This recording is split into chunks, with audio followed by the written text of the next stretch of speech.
Olá, pessoal! Sejam muito bem-vindas e bem-vindos a mais uma aula do curso livre de Arqueologia Amazônica, organizado pelo Museu Amazônico e pela UFAM. Este módulo irá abordar a expansão Tupi. Eu sou o Thiago Cater e será um pouco sobre esse tema que falarei agora. A questão da expansão e dispersão geográfica dos Tupi tem chamado a atenção há muito tempo. Mas antes de falar sobre esse assunto, tem um ponto fundamental antes. Quem seriam os Tupi? Tupi é o nome dado por cientistas para organizar uma porção de línguas aparentadas, que tem uma mesma origem. A linguística, em específico, um dos seus campos de estudo, que é a linguística histórica, é a disciplina especializada nesse tipo de pesquisa. Graças ao trabalho que ela faz, conseguimos saber que muitas línguas que eram faladas em diferentes locais do que hoje é o Brasil têm uma origem comum. A partir de uma língua hipotética original, hipotética, pois não há mais falantes dela, ou registros escritos que mostrem como ela era, sabemos que ao longo do tempo, após uma série de transformações nessa língua e na cultura dos povos que a falavam, se originou um conjunto novo de línguas que podem ser agrupadas em famílias linguísticas por causa de sua proximidade. E é esse um dos critérios utilizados pela linguística histórica para relacionar as línguas, a proximidade entre elas. Através disso, as línguas podem ser relacionadas, até certo ponto, a uma língua ancestral. Em geral, quanto mais antiga a separação entre os falantes de uma língua, menos reconhecível e mais diversos serão os idiomas dela resultantes. Mas não é só a linguística histórica que diz que essas várias sociedades de língua tupi possuem uma origem comum. Apesar das diferenças entre os diversos povos de língua tupi atuais, a antropologia também sugere que algumas características culturais são partilhadas por esses vários povos tupi. E também as fontes históricas. Quando chegaram os portugueses à América, a língua das populações que eles encontraram era uma língua tupi, da família tupi-guarani, chamada língua tupinambá.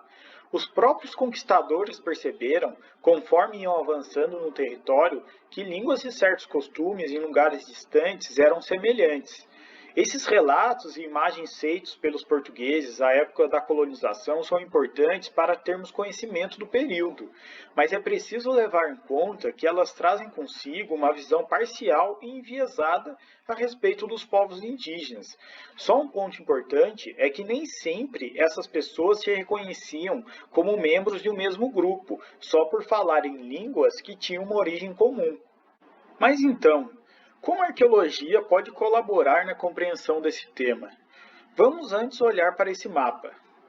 Como se pode ver nesse mapa, povos que falam as diversas línguas tupi estavam espalhados por uma ampla área geográfica, na Amazônia, boa parte do litoral atlântico, no sul do país, assim como extensas áreas do interior, bem como no Paraguai. A linguística histórica consegue dizer que a região do atual estado de Rondônia é a área em que a língua ancestral dos povos tupi surgiu, pois lá se concentra a maior diversidade das famílias linguísticas desse tronco.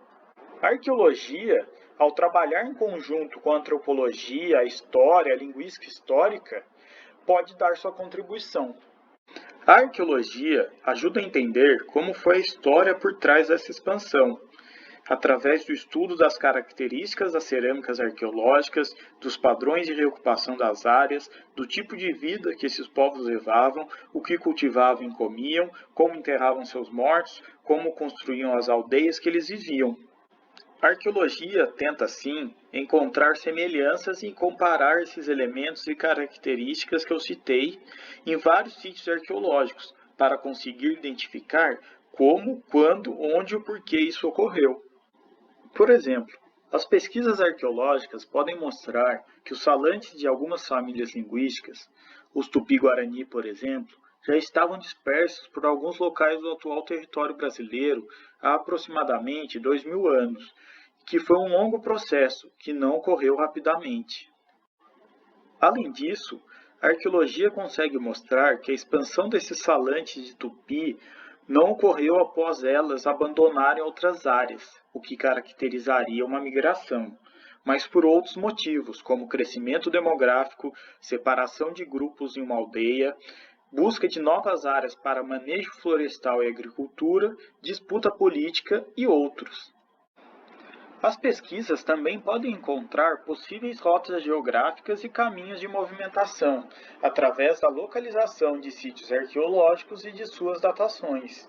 Colocando essas informações numa linha do tempo, sabemos que há duas rotas principais.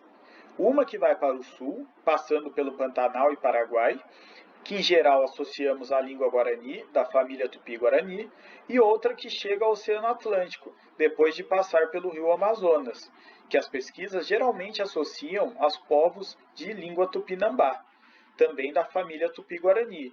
Os povos falantes da família linguística Munduruku, também do tronco Tupi, teriam se expandido e se estabelecido entre a foz do rio Madeira, no Amazonas, até o alto curso do rio Tapajós.